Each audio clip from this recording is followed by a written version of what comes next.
Coloquem aí, por favor, exigibilidade de conduta diversa.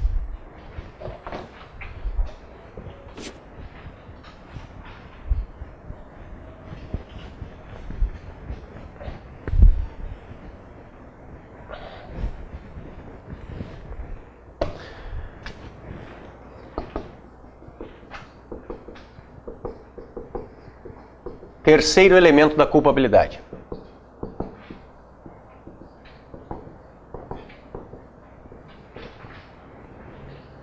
Lembrando então que culpabilidade hoje no Brasil é 1. Imputabilidade. 2. Potencial consciência da ilicitude. 3. Exigibilidade de conduta diversa. Bom, vamos direto para a dirimente. Ou seja, vamos direto para as causas de exclusão, que podem ser legais ou supralegais. Nós não teríamos tempo de ver as supralegais hoje. Eu achei que teríamos, mas não vai dar. Então, no comecinho da aula que vem, eu vejo as supralegais com vocês. Então, vamos focar só nas legais. Nós temos, estou abreviando, a coação moral irresistível. Eu abreviei CMI, coação moral irresistível. Temos depois a obediência hierárquica, abreviei. E, para quem entende que está aqui, é por isso que eu estou colocando em azul, nós temos o artigo 128, inciso 2, do Código Penal. Eu disse para vocês que nós íamos voltar nele. Falei para vocês, estamos voltando. O 128 trata do aborto, daquele caso em que a menina foi estuprada. Olhem lá. Estou começando por ele de propósito, porque aqui a gente tem polêmica. Não se pune o aborto praticado por médico. Só nos interessa o 2, porque o 1 a gente já viu na aula passada. É vida versus vida, é estado de necessidade. O problema é o 2, onde nós temos a vida do feto num prato da balança e no outro toda aquela polêmica. Porque se eu entender que é honra da mãe, como entendem os autores clássicos, eu não poderia trabalhar com estado de necessidade. Porque para a nossa sistemática no Brasil, o estado de necessidade, regra geral, é o justificante. E ele não admite o sacrifício de bem de maior valor, vida, para preservar bem de menor valor. Honra, por favor. Então, para quem entende que é honra, vocês hoje têm que sair por aqui. Se vocês entenderem que é honra, vocês têm que sair por aqui. Vocês entenderam que não caberia estado de necessidade? Imaginem vida versus honra. Aí a honra prevalece, a vida é sacrificada, mas como? Não cabe esse tipo de estado de necessidade no Brasil, salvo no Código Penal Militar. Então nós poderíamos sair por aqui, como uma causa legal, está na lei, de inexigibilidade de conduta diversa. Não se espera outra conduta daquela moça que foi estuprada, a não ser o aborto. Pelo menos essa seria a argumentação nos autos. Agora, se vocês, conforme a doutrina mais moderna, se vocês entenderem que não é a honra, mas que é a dignidade daquela mulher, a dignidade da pessoa humana, beleza, aí vocês conseguem continuar trabalhando lá atrás, no estado de necessidade, e aí vocês não precisam da culpabilidade. Vocês excluem no segundo degrau, o degrau da antijuridicidade. Tá? Vamos para a coação.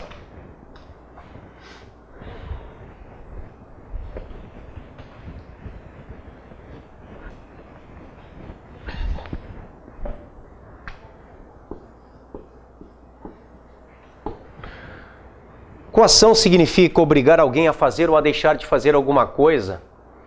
Se esta coação ela se der mediante uma agressão física, a coação é física. Se ela se der mediante uma grave ameaça, a coação é moral.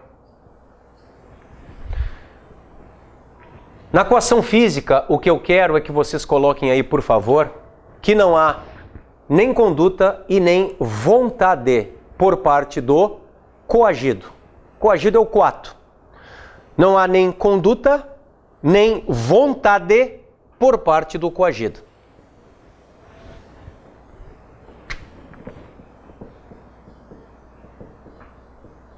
É como se alguém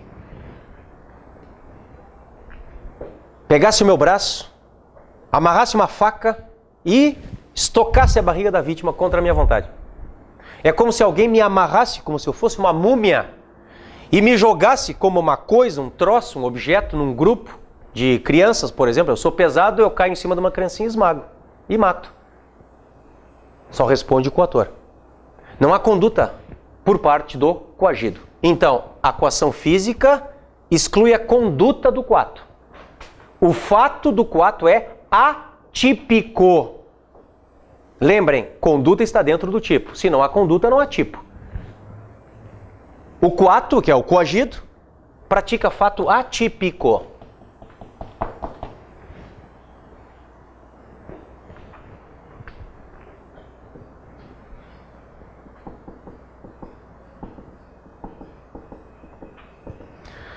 Olha o que eu escrevi agora. Coação moral irresistível. Abri uma janelinha para cá. Coação moral irresistível. Vamos para a moral. O sequestrador me liga. Ele diz que sequestrou meu filho. Aí ele manda eu matar o meu vizinho de porta. Senão ele vai matar o meu filho. Vejam, o sequestrador está com meu filho. Está agredindo meu filho. Se eu mato meu vizinho de porta, por que não pode ser legítima defesa? Já que existe uma agressão contra o meu filho. Por que vocês não trabalham este caso no âmbito da ilicitude, no segundo degrau?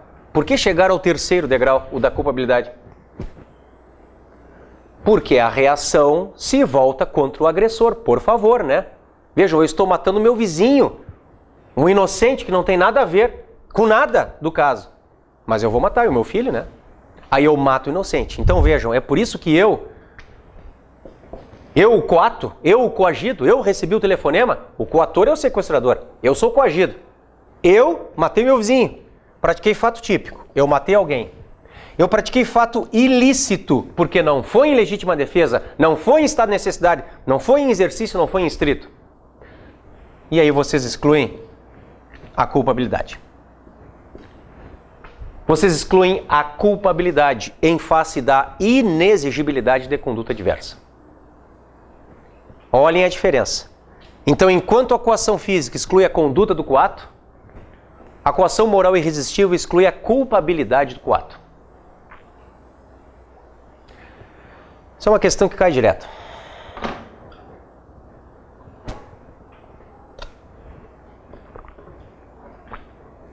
Este é um caso também de autoria imediata, tá? É bom que vocês já registrem aí. É um caso de autoria imediata. Autoria indireta ou imediata. Mas o sequestrador que vai e mate pessoalmente, aí ele seria o autor direto. Mas não, olhem o que ele faz. Ele terceiriza o homicídio, ele vai triangularizar o homicídio, ele sequestra o meu filho para eu matar por ele. Então, o sequestrador é o autor indireto, imediato daquele homicídio.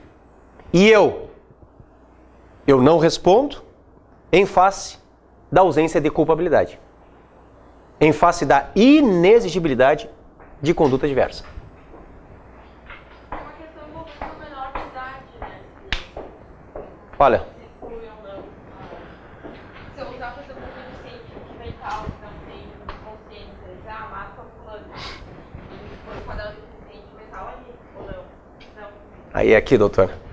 Todos viram o exemplo da colega? A colega botou a arma na mão do louco e mandou o louco atirar contra alguém. É isso, né? Põe lá na tela. Eu volto para o 20. Até foi bom o teu exemplo, porque foi um que a gente não viu. Infelizmente a gente não vai conseguir ver tudo, né? A gente está fazendo tudo que dá aqui na frente, vocês estão vendo. Se chama erro determinado por terceiro, doutor. Diz assim, responde pelo crime o terceiro que determina o erro. Então, quando tu usas uma pessoa que não tem consciência penal, ou tu trabalhas com O caso de autoria imediata pode ser também, eu não sei, dependendo da situação, pode ser. Se eu uso uma criança para matar por mim, para envenenar uma água por mim, um louco para puxar arma por mim, tá? Tu pode trabalhar com a autoria imediata. Ou tu pode trabalhar com a questão do erro, mas aí tem que ver o grau de loucura do teu sujeito, se ele pode ser induzido a erro, que daqui a pouco o louco é tão louco que tu está trabalhando com autoria imediata, ali tu és o autor. Entendeu? Tu só usas o louco como arma, como instrumento. Aí é autoria imediata. Agora, se alguém que pode ser convencido, tu mente para a pessoa acredita, olha, dá um susto no sujeito que a tua arma está descarregada, mas na verdade não está, aí é aqui. Que também é um caso de autoria imediata, viu? Isso aconteceu naquele filme do filho do Bruce Lee, vocês lembram? O Brandon Lee, que fazia aquele filme, um Corvo 1, 2, 3, 19. Aquele filme O Corvo, fez 200 filmes do Corvo. Pois é, no último filme ele não terminou o filme porque mataram ele durante o set de filmagem. Botaram uma bala de verdade. Então vamos lá, imagine que o diretor, estou só inventando agora, o diretor diz pro ator que faz o bandido, agora é a cena do tiro, mas tem uma bala de festim, vai lá. Só que o diretor quer matar o C, o A quer matar o C e dá uma arma pro B, mentindo que tem bala de festim. É aqui. É o 20, parágrafo 2º. Mas só uma coisa que eu acho que ela falou, eu queria saber se é autoria imediata quando não é um erro. O adolescente de 16 anos sabe que é um ato infracional que claro. Vai cometer, mas eu tô induzindo. Claro. É autoria imediata? É um exemplo de autoria imediata ou não? Pode ser. Não, aí a questão da participação, eu trabalharia com a teoria limitada da acessoriedade, com participação. Eu trabalharia. Mas depende. Pode ser justificativa também a autoria imediata. Porque é inimputável. Sim, pode. Terminando, vamos lá, tá quase. Só mais um pouquinho, segurem. Coação moral resistível. Olhem o exemplo que eu dou em aula.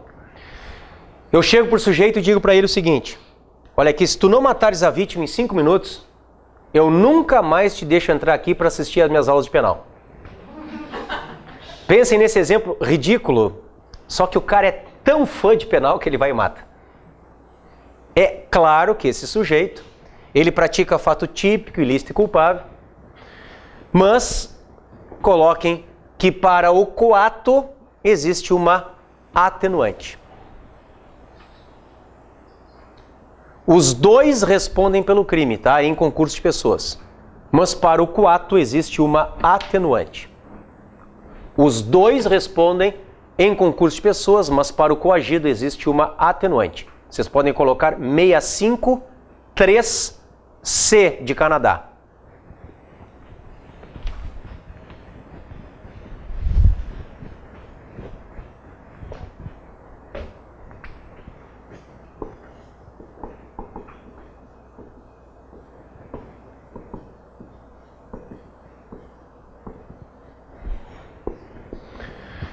Para a gente ir embora, vamos lá. Obediência hierárquica. Esta tese só é possível entre agentes públicos. Coloquem aí. Não é uma tese que possa ser invocada em relações de direito privado. Então vocês não podem usar obediência hierárquica se o pai manda o filho matar.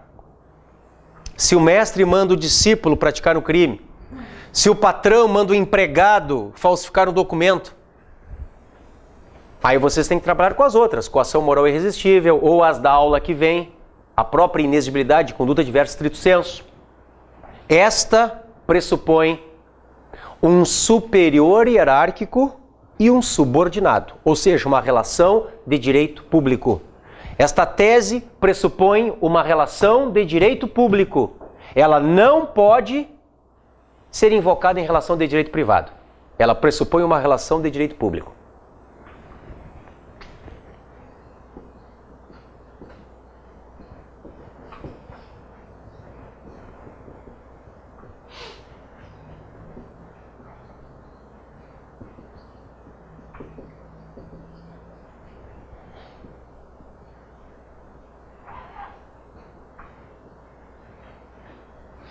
Aproxime aqui, Diego. Olhem ali, pessoal.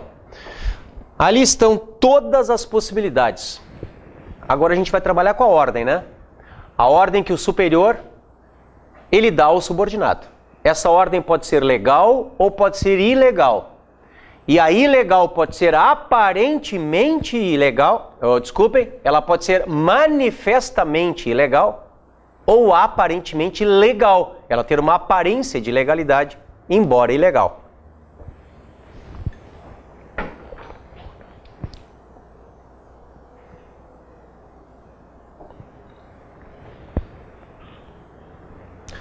Vamos lá. 48 do segundo tempo. Tá acabando a teoria do crime. Chegou a hora da verdade. A ordem legal exclui qual elemento do crime?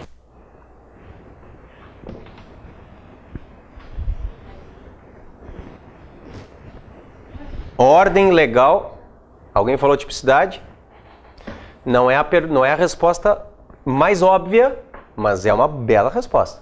Só que a mais óbvia ninguém deu ainda. Aqui está na lei. Pessoal, hello? Nós vimos na aula passada e hoje. Não há uma tese que se chama estrito cumprimento de dever legal? Esta tese exclui o que para o Código Penal? Ilicitude. Então, a ordem legal para o Código Penal exclui ilicitude. Mas, como vocês viram comigo hoje, para a teoria da tipicidade conglobante, exclui tipicidade. Para, não vem com ela, não vem com esse caso, pelo amor de Deus, até porque eu não posso manifestar sobre a Botkiss porque eu estou trabalhando nela. Eu sou o autor das denúncias agora que estão rolando lá nessa última audiência, sou eu, designado pelo Procurador-Geral. Então, não vou me manifestar sobre o Botkiss, tá? Não posso. Vamos lá. Sim. Vocês entenderam? O estrito cumprimento de dever legal para o Código Penal exclui ilicitude, mas para a teoria da tipicidade conglobante exclui tipicidade. Ele não interessa, a ordem legal não interessa mais neste momento em que nós estamos. Eu só botei aqui para vocês lembrarem, porque em sede de culpabilidade o que interessa é a ordem ilegal. Se ela for ilegal e manifestamente ilegal, pensem que o superior mandou o subordinado matar ou bater. Ordem manifestamente ilegal não pode ser cumprida pelo subordinado, por mais hierarquia que exista, não pode ser cumprida. O Thomas, que eu chamo de autoridade, eu conheço ele porque ele trabalhou comigo na promotoria de Gravataí. Ele foi secretário de diligências lá em Gravataí. Imagina que um dia eu saio invocado de uma audiência com um advogado e digo, Thomas, vai lá, velho, e dá um soco no advogado. Mas que isso, doutor? Eu tô te mandando porque eu sou teu chefe, rapaz. Aí ele vai lá e dá. Qual é a consequência? Vocês podem colocar. Superior e subordinado respondem pelo mesmo crime em concurso de pessoas. Superior e subordinado respondem pelo mesmo crime em concurso de pessoas.